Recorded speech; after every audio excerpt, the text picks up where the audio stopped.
If your mind is always restless and you find it difficult to find inner stillness and peace and quiet, today's video is going to help you greatly. We're going to explore the Bhagavad Gita's advice and instruction on how to master our restless mind through meditation. And we're going to talk about meditation in the way that Krishna is teaching us directly in the Bhagavad Gita. We're going to break his instruction down very practically and then talk about how to do it on a day-by-day basis in a very simple way. If you're new here, welcome to the channel. My name is Sunny Sharma. Here on this channel, we study and practice the Bhagavad Gita teachings with great devotion. Let's get right into it. For today's video, we're going to be referencing chapter 6, which is the practice of meditation. First, we're going to cover verse 26. Wherever the mind wanders, restless and diffuse in its search for satisfaction without, lead it within. Train it to rest in the self. Abiding joy comes to those who still the mind, freeing themselves from the taint of self-will. With their consciousness unified, they become one with Brahman. So here, first and foremost, Krishna is saying that the purpose of meditation is not just to still the mind, it is to unify our consciousness and become one with Brahman, our true self, our true identity, Krishna himself.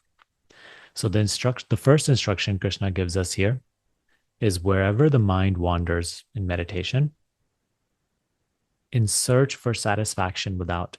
If you ever observe the activity of your mind, the mind is always concerned with what's happening out there in the realm of the senses, in the realm of personal life in the world. What's going to happen tomorrow? What happened yesterday? Am I going to be okay? What's my life looking like? Am I worthy? Am I loved? Do I have the things that I want? The mind is just revolving around all of these themes.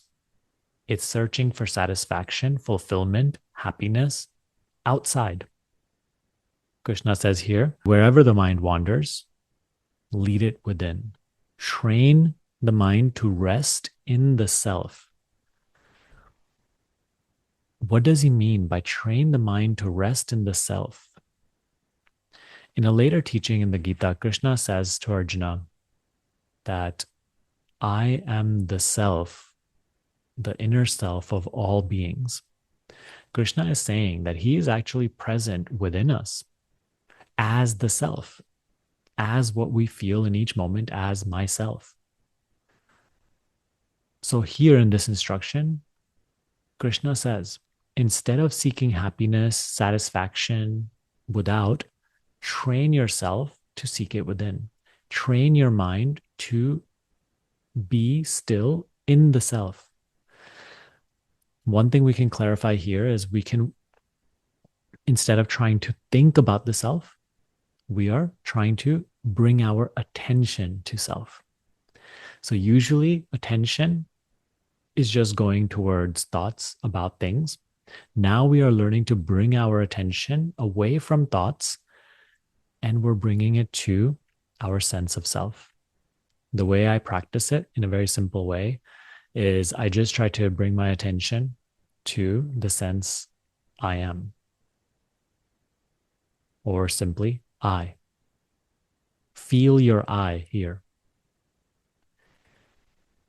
It's always the same in your experience. You always feel this sense of self, I. So instead of constantly just thinking forever about things, about past, future, every single time you catch yourself thinking, you are bringing your attention to self, I.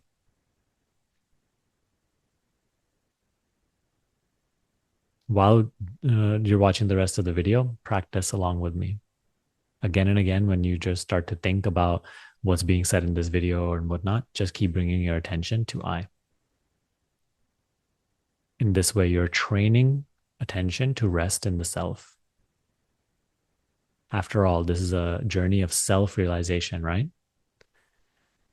So we are bringing our attention to self.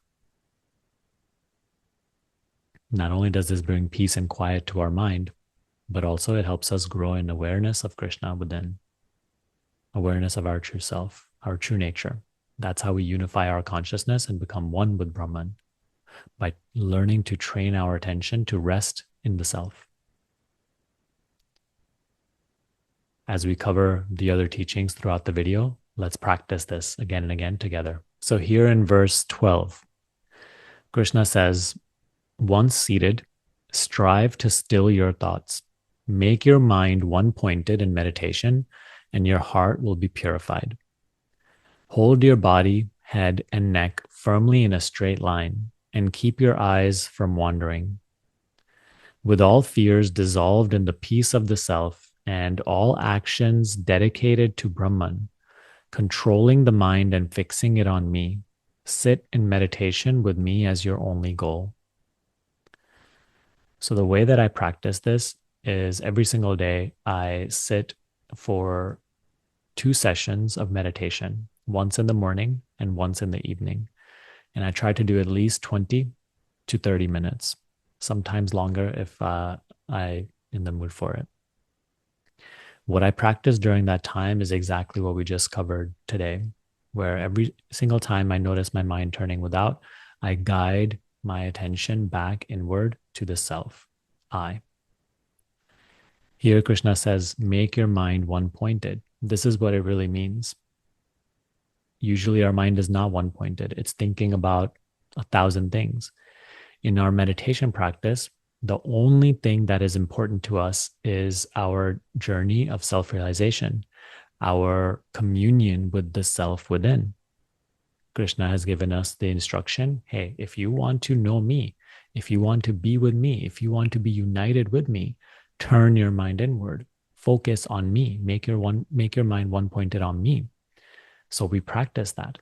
It may not make sense in the beginning how Krishna is your real self, how he is present within you, but you have to have faith in the teaching, and we train ourselves to become more one-pointed, make our mind more one-pointed. We keep turning within instead of just being scattered in thoughts about endless things. He says, hold your body, head, and neck firmly in a straight line and keep your eyes from wandering. My advice is always to sit as is most comfortable for you.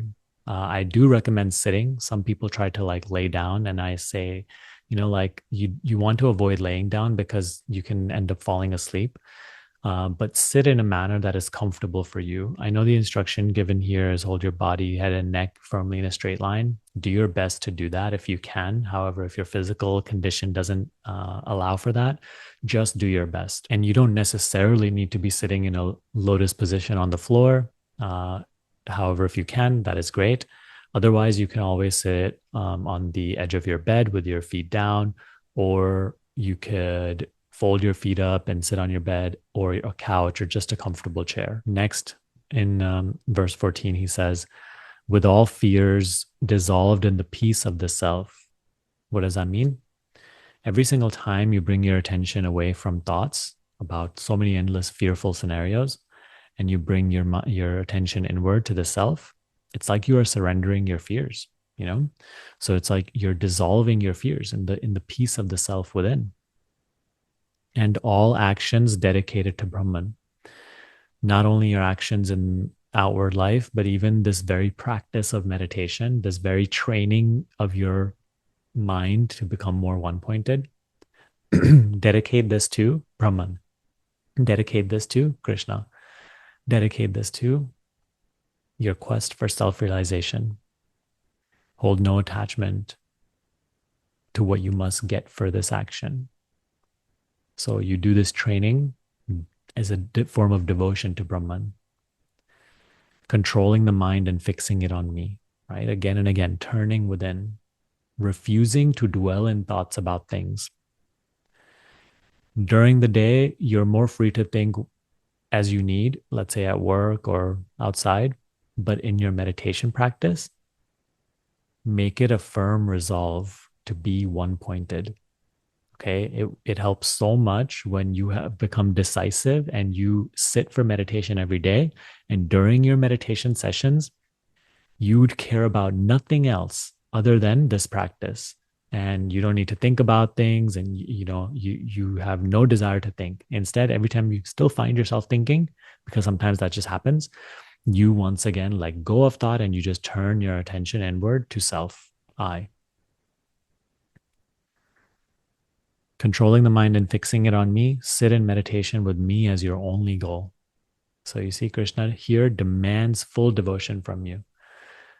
Then he starts to open up his riches of meditation. In the last verse that we covered, Krishna said, abiding joy comes to those who meditate.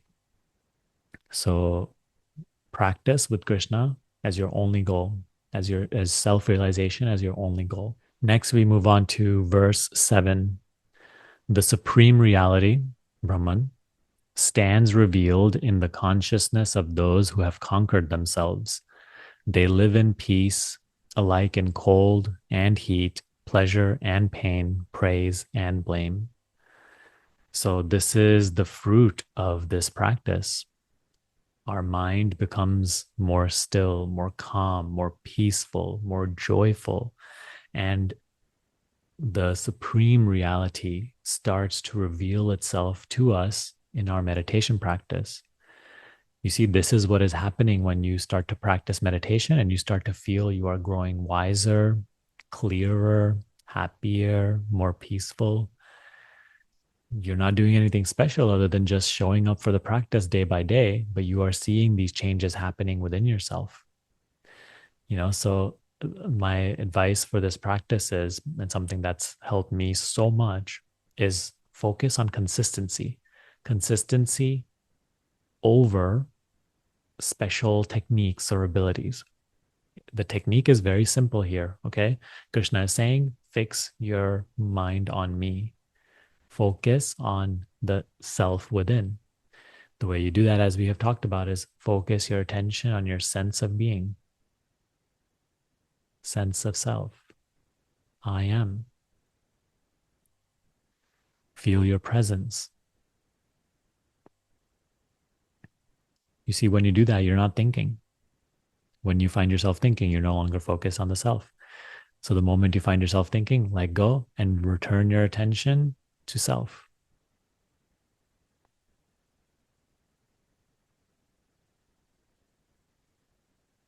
Little by little, this practice becomes easier. Mind becomes calmer. We become more peaceful.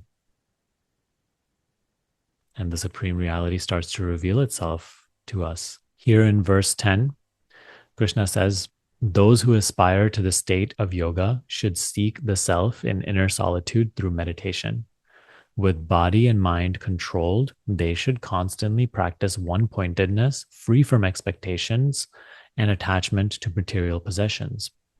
So one thing that will help your restless mind is letting go of attachment to material possessions. It is because we are so attached to our material possessions and things that must happen in our personal life that the mind is restless.